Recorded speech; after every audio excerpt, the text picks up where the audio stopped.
Hey everybody, what is going on? It's your boy izlogic.business welcoming you to an Anarchy Analysis teamfight breakdown between FlyQuest and Evil Geniuses. These two teams are teams that I have lots of hopes for this season, with them being very new rosters who both look incredibly strong coming into this weekend's first set of games in the LCS after fairly okay showings in the lock-in tournament. Obviously, EG made it to the semis and FlyQuest didn't even make it out of groups, I don't think, but they did not have their full roster, and their full roster is showing up very strong here in week number 1. Anyway, without further ado, let us get into the draft for this game.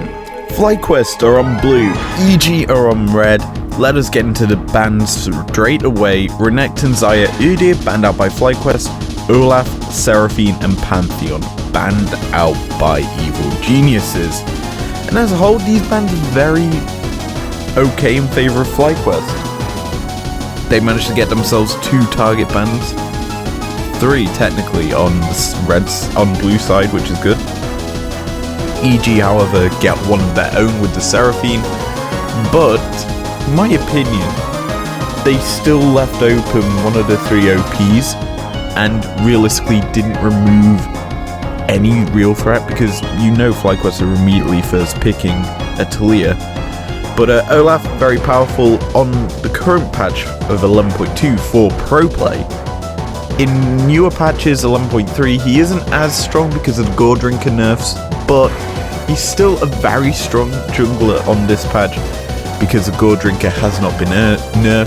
Steris Gate is still very strong, and he has a lot of sustain in that kit, so he is still a big pick. Pantheon, same sort of dealio. He doesn't have the same blocky damage from turrety effect that he does with his empowered W anymore, but he does, however, have a lot of damage. He's very good at clearing the jungle.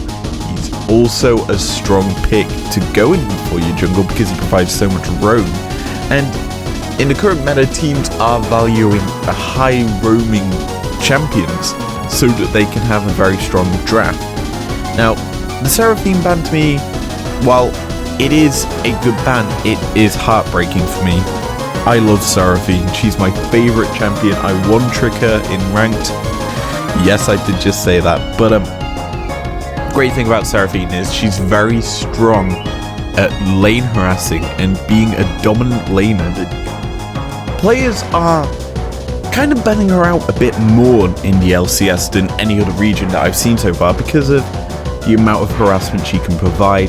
Plus, a lot of people are kind of taking her into the ADC role as well, and she is a good flex between support and ADC, and she does have a lot of combinations in the current meta with the likes of Senna and MFs in that bot lane, so she can get that easy beat drop route and get a lot of harassment down onto you. That is the effective strong part of her. I also learned the other day, or literally yesterday in my terms of things, Mountain Soul Seraphine is broke, because obviously with Mountain Soul you get that shield.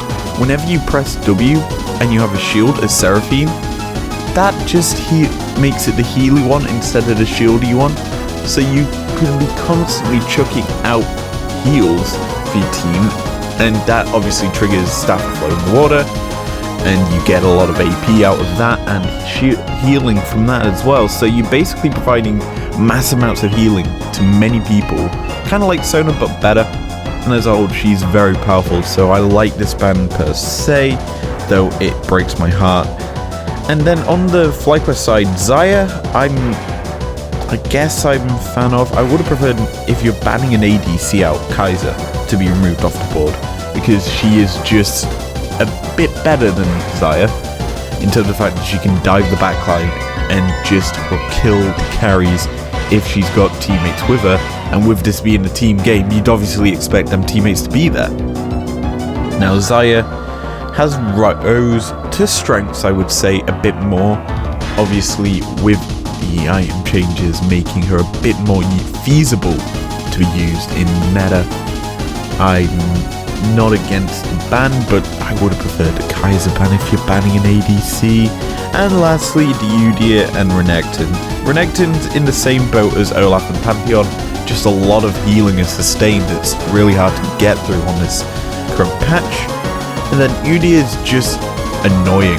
That's all I'm going to say, is slaps that the bear does, just stunning you, constantly being a pain, and the damage with the Phoenix stance being increased. It's not a champion you want to go against realistically, and as such, when you see it come into a game, you're kinda worried for your team's life, because he is just going to provide a lot of lockup for the rest of his team to do the rest of the work and kill you off. And as such, now that we jump into the first picks, thank goodness we're not going to see a first pick Udia. A lot of illustrious bans gone through. Let's get into these picks, and we'll start with this phrase: you don't ban the OTP, you get one of them through into first pick baby. Talia coming in for FlyQuest, single target burst, high amount of damage with the W and E combination together, plus the Q just being threaded through. Them shots are just gonna kill you quite quickly, and if you go into any sort of status, any sort of lockup, she's just gonna you into her kill, essentially. EG, however, go Kaiser route, full bot lane lock-in, secure that early. I like it, though I would have preferred the support counter pick, but Kaiser is very strong. Rel also negates some of the effectiveness of tankier supports for FlyQuest to go towards, so it does make sense to go Rel early instead of later into the draft and allow a counter pick for the enemy team there onto your support. That's fine in my opinion. Kaiser with Rel is a lot of dive. Rel just jumps into the backline, bringing that magnet, or attract repel as it's called. Then you have Kaiser, who's going to be in now with a killer instinct. We discussed this during the bans, I remember saying how Kaiser is very strong at diving the backline, and when she's got dive buddies, she's going to be very strong at killing things off. So there we go, that's why I like this combination there. FlyQuest, last two picks in this first phase. Camille, so they secure a top lane pick. I'm not a big fan of locking in top before ADC, and with the ADC already shown on EG's side of things, it would have been nice for them to go for their own ADC here and possibly lock in their entire bot lane, because Camille is a strong top lane pick. She does get hard countered though by a lot of things, and when you don't ban them, then more than likely EG will go towards it. But Camille, good split pusher, high amount of damage on that Q. Is basically a Cho'Gath feast as everyone calls it, and she just is very obnoxious to deal with if you cannot deal with her. I remember TSM CLG week 1, Camille was on the CLG side of things. Finn, he was just split pushing the entire game and almost won CLG that game until TSM managed to pick off someone and get the win due to luck, I would say. Last pick for FlyQuest in this phase is the Alistar. High amount of engage, knockback included, CC out the roof, AoE CC as well. He's just a very strong boy. He's got CC negation as well in his kit. You can't realistically lock down an Alistar unless you've got multiple people there, but that's one of the big reasons why he is so strong. Team fights, he's gonna be engaging. You've got your hard engage already set up on FlyQuest side of things, plus seismic shove, plus pulverize from Alistar and Talia together is just a lot of damage and a lot of kill potential. Lastly, we see a Hecarim.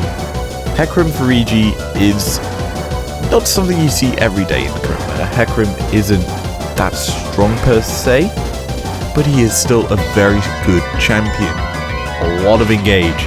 That horse comes running at you, he'll knock you to the ground. He then obviously has the ultimate that just fears people. he's going to be doing a lot of work, setting up a lot of kills, and diving with the Kaiser and Rel. You could kind of see how EG are drafting here. A lot of dive. They want to be killing your backline ASAP, and with the Kaiser already taken and Xayah off the board, there's not too many good options for FlyQuest that's mobile in the current meta, I would say. The only one that I can think that would be a good pick for them as an ADC who is not very meta at the moment is Ezreal, as he would provide a lot of safety, something that pretty much all other ADCs left available are lacking. Without further ado, let's get into our second round of bans and see what FlyQuest and EG want to do with their lineups. So, second ban phase, we'll keep these short and sweet. MF, Ori, Gragas, Ryze banned out. And EG, realizing that there isn't too many strong ADCs left open for FlyQuest, they ban the one that's probably one of the more mobile carries in MF. That makes a lot of sense to me. She does have that posture to just allow her to sprint very quick and do a lot of harassment through her kit. She is still technically meta.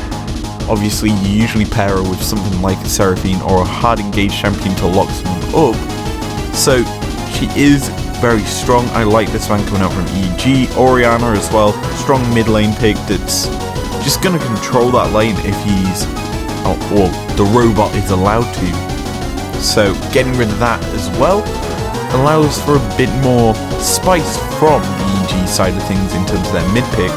Gragas, Ryze, FlyQuest bans, they realise that the Gragas is left unavailable for EG. They have drafted quite heavily AD, so banning out an AP top makes sense, and obviously Gragas will be displacing a lot of the engage that FlyQuest want to go for if he's able to, plus he can just knock the Camille out of the Hextech ultimatum with his ult, so that's why it's kind of a good, in my opinion, ban by FlyQuest to remove it off the board, though I would prefer something like a Jax ban. They didn't go for the big hard counter to Camille, and Impact probably would have whipped it out if he could. And yeah, I don't think when we see these picks, he'll go for it because he likes other sorts of things, but he would probably whip out a Jax if he needed to. Last ban to talk about is the Ryze. Rise up and take thy's name, because Ryze has been kind of coming back into the meta. I was going to be saying rising up in priority, but he's coming back into the meta. Honestly, he's okay. He's kind of just this pseudo Galio TF combination people like, because he can roam the map and harass very hard. And when he was first introduced to the LCS, I remember them looking at stats for him this year. It's very low. That's the thing. He hasn't got a high win rate in normal ranked play. And as such, when he's coming into this, people didn't have too many high expectations. And yeah, he's doing okay. Obviously, it's Ryze. You've got them combo spells, so he's going to be fast firing them out into you and doing a lot of work that way. So that's an okay ban per se, and it is something that Jizuke would be comfortable playing. Let us round out our drafts with these last four pickups for the two teams involved, starting off with Impact Shen. This is a big pick for Impact, one pick he has been known for a very, very long time. He has carried on this thing for many years, and it's obviously provided a lot of strength to the lineups that he's been on. Obviously, it's got a global with that Stand United to provide shielding to whomever needs it.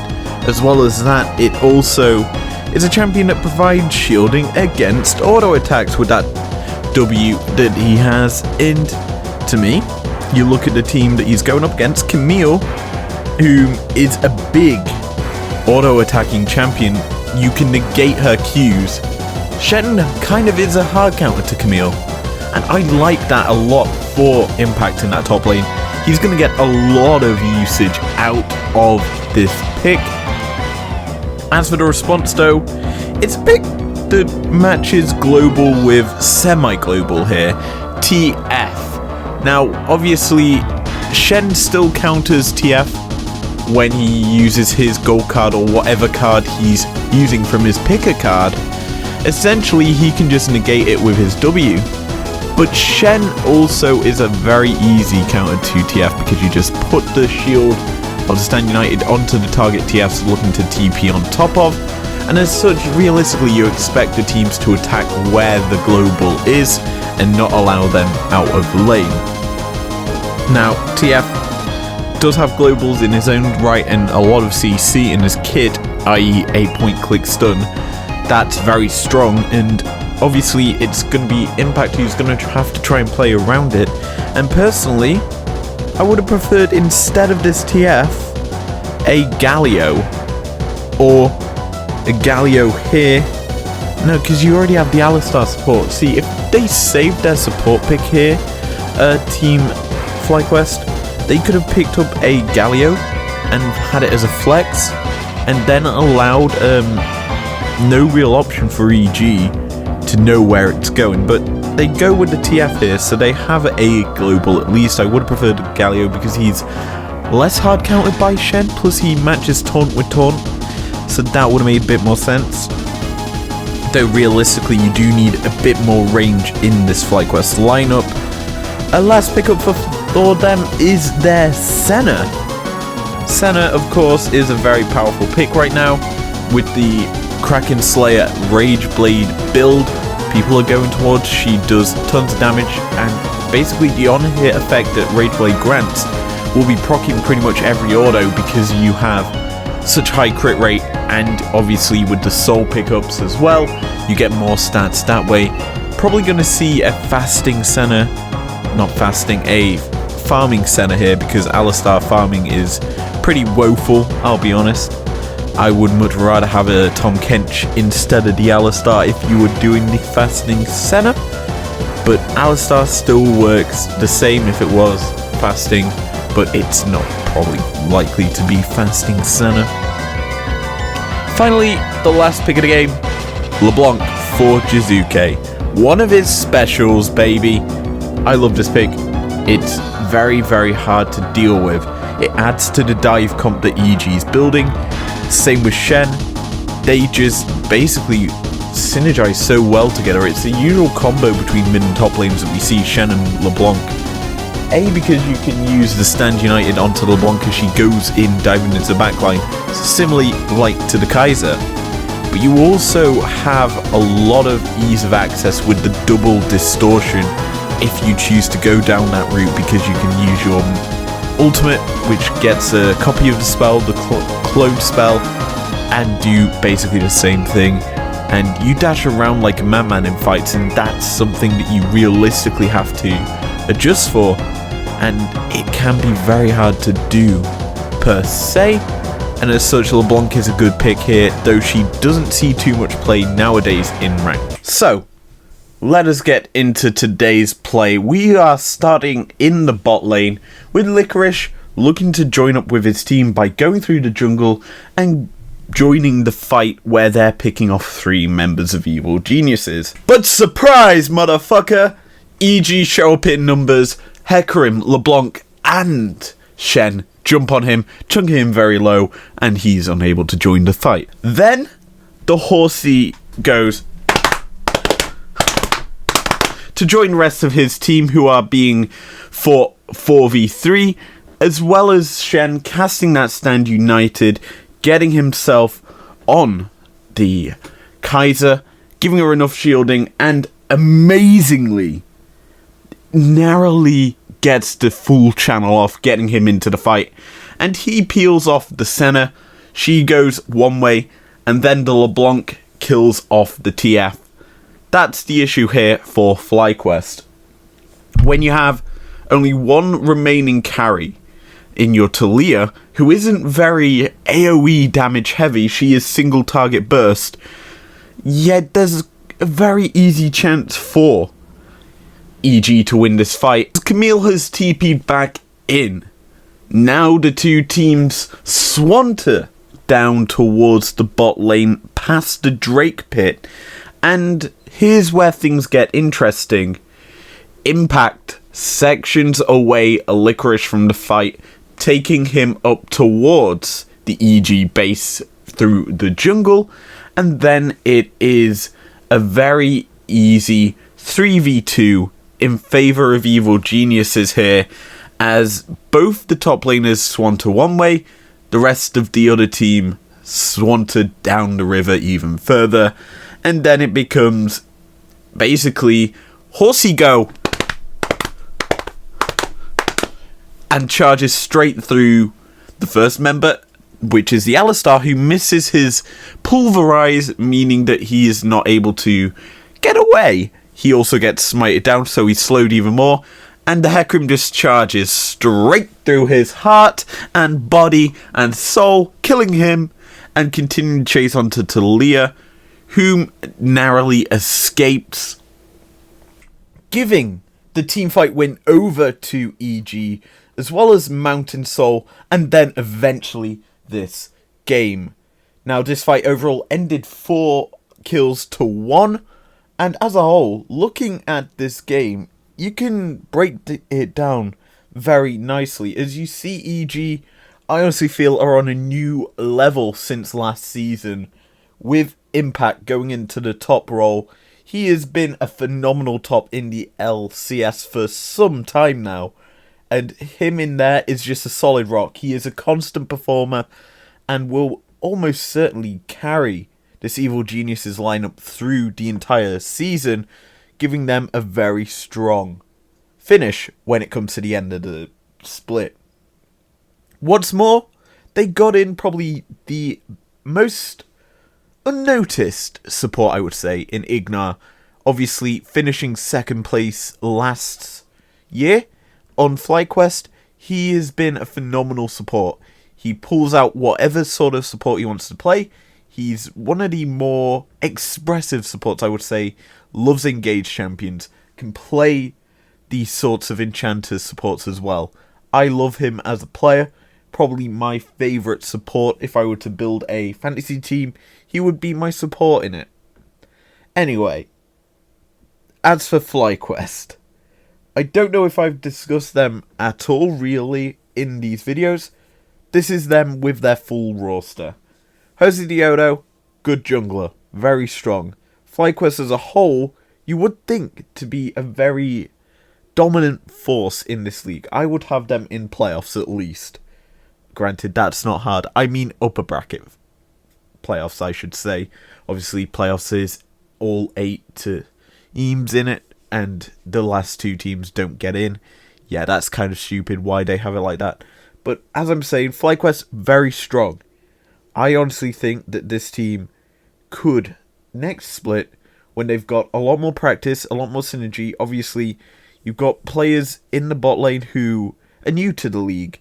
They're not as experienced. I would honestly say Diamond isn't the best support we've seen so far, and he isn't performing at a high enough level to what he should be at for the LCS, but he is getting to grips with the league. That's the best way to describe how he's playing, and as a whole, I feel he could be good or great once he's got used to everything and is performing at that solid level. Obviously, the LCS is what I like to call rush hour this year, with 3 days, so you're playing essentially when the LEC is playing 2 weeks, you're playing 3.